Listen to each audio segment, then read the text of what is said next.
सभी लोगों का आपके अपने इस YouTube channel A1 Sharma classes के अंदर। फ्रेंड्स, आज के वीडियो बड़ा ही इंटरेस्टिंग होने वाला है, क्योंकि आज के वीडियो में मैं आप लोगों को बताने जा रहा हूँ रेडियोधर्मी समस्थानिकों की उपयोगिता एवं उसकी परिभाषा।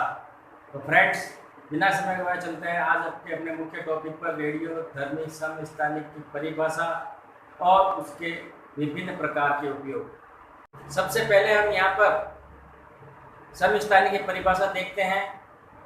परिभाषा के अनुसार वे तत्व जिनके परमाणु के अंदर परमाणु संख्या समान होती है और उनका परमाणु भार भिन्न भिन्न होता है, समस्थानिक कहलाते हैं। जैसे एग्जाम्पल के रूप में हम देखते हैं कार्बन के समस्थानिक। कार्बन के समस्थानिक 3 प्रकार के होते हैं, क्योंकि कार्बन 12, कार्बन 13 और कार्बन 14। कार्बन के अंदर परमाणु संख्या 6 है, परंतु द्रव्यमान संख्या उनकी भिन्न भिन्न होती है। रेडियोधर्मी समस्थानिक लगभग 1000 से भी ज़्यादा ज्ञात हैं और उनमें से 60 प्राकृतिक रूप से उपलब्ध हैं तथा शेष नाभिकीय अभिक्रियाओं से सीधे उत्पन्न होते हैं। रेडियोधर्मी समस्थानिकों के बारे में सबसे पहले हम कोबाल्ट 60 को देखते हैं। कोबाल्ट 60 जो एक रेडियोधर्मी समस्थानिक है कोबाल्ट का, और इस कोबाल्ट 60 के बारे में हम सबसे पहले यहाँ देखते हैं। कोबाल्ट 60 का मुख्य रूप से जो उपयोग होता है वह है ट्यूमर का गामा किरणों से उपचार करने हेतु। कोबाल्ट 60 सबसे अधिक प्रयोग में आने वाला समस्थानिक है। कोबाल्ट 60 मानव निर्मित रेडियो समस्थानिक है। बहुत ही इम्पोर्टेंट है, ये चीज़ आपको ध्यान रखनी है। कोबाल्ट 60 औद्योगिक रेडियोधर्मी के रूप में जाना जाता है, जैसे कि किसी इमारत के ढांचे में कमी का पता लगाना। यहाँ पर कई बार कंपटीशन एग्ज़ाम में प्रश्न पूछा जाता है कि इमारत के ढांचे में कमी का पता लगाने के लिए किस रेडियोधर्मी समस्थानिक का उपयोग किया जाता है, तो आपका वहाँ आंसर होगा कोबाल्ट 60। इसके साथ साथ मैं आपको यहाँ पर कुछ अन्य रेडियोधर्मी समस्थानिक की उपयोगिता की एक विस्तृत रूप से चर्चा भी कर रहा हूँ। इसमें सबसे प्रमुख रूप से कोबाल्ट 60 के बाद हम लेते हैं क्रोमियम 51, जिसका अधिकतम उपयोग किया जाता है रक्त की जांच के लिए।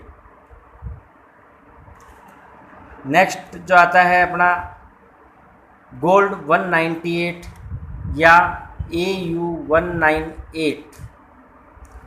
गोल्ड 198 जो रेडियोधर्मी समस्थानिक है, इस रेडियोधर्मी समस्थानिक का उपयोग यकृत रोगों का पता लगाने के लिए किया जाता है और उसका एक अन्य महत्वपूर्ण उपयोग है ड्रिलिंग तेल कुओं के लिए भी गोल्ड 198 का उपयोग किया जाता है। इसके बाद सबसे महत्वपूर्ण और सबसे इम्पोर्टेंट जो रेडियो समस्थानिक जो आता है वो आता है पारे का, यानी मरकरी Hg203। Hg203 या मरकरी 203 यह ब्रेन ट्यूमर की जांच के लिए बहुत ही उपयोगी रेडियोधर्मी समस्थानिक माना जाता है।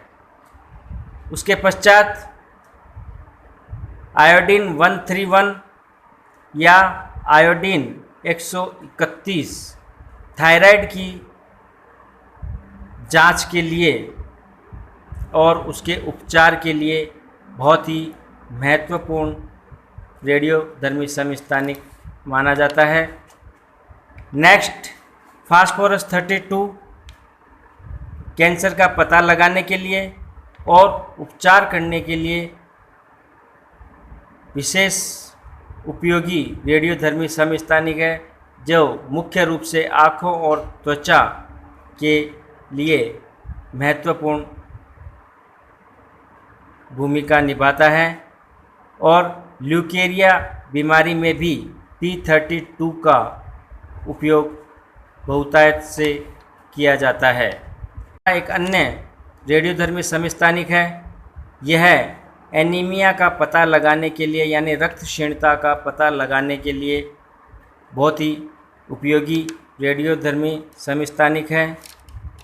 इसके पश्चात XE133 जो रेडियोधर्मी समस्थानिक है वो फेफड़ों की इमेजिंग के लिए उपयोग में लाया जाता है और TC99M मस्तिष्क, यकृत, अस्थिमज्जा, हृदय, आंतों की स्कैनिंग के लिए उपयोग में लाए जाने वाला रेडियोधर्मी समस्थानिक होता है।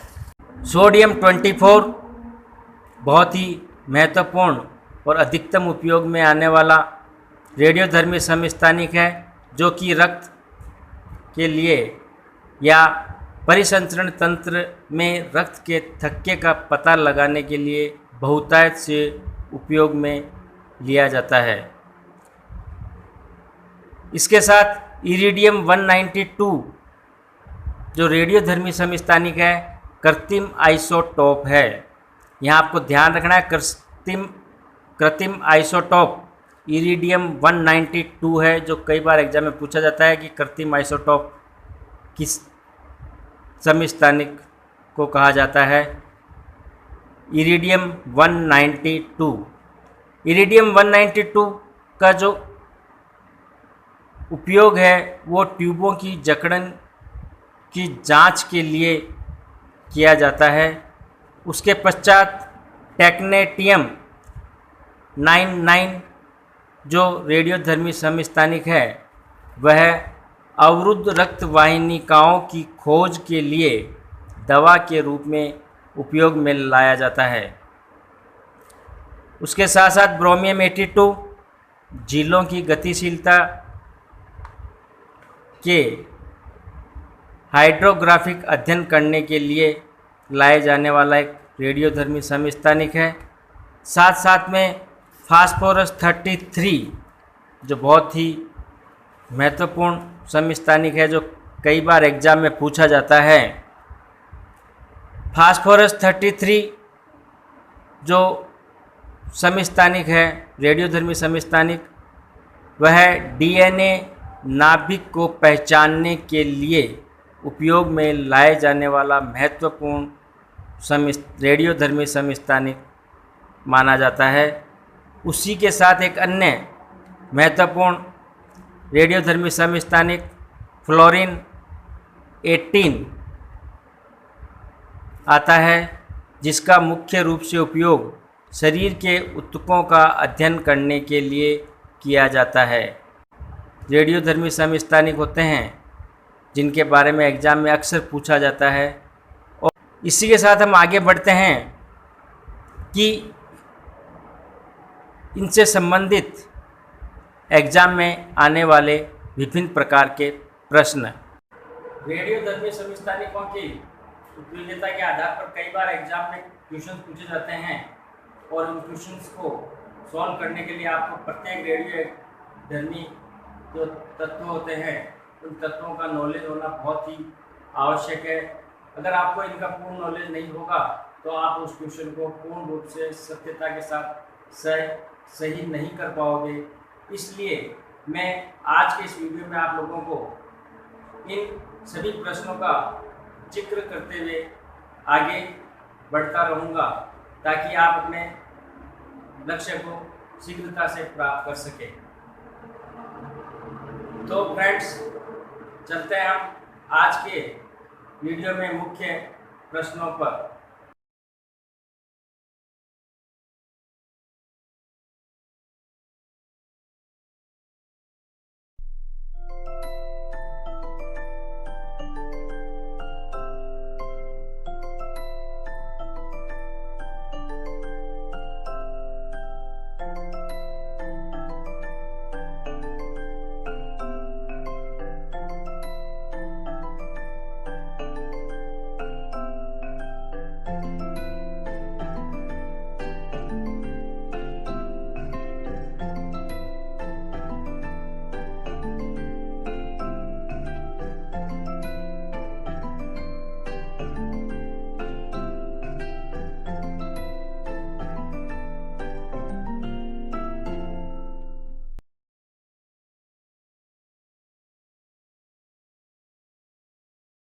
फ्रेंड्स, अभी भी यदि आप लोगों ने मेरे चैनल को सब्सक्राइब नहीं किया है तो आप लोग अति शीघ्रता के साथ मेरे चैनल को सब्सक्राइब कर लीजिए, बेल आइकन को प्रेस कर दीजिए ताकि मेरे आने वाली नई वीडियोस का नोटिफिकेशन आपको तुरंत पहुंच सके और आप उसका शीघ्रता से लाभ उठा सके।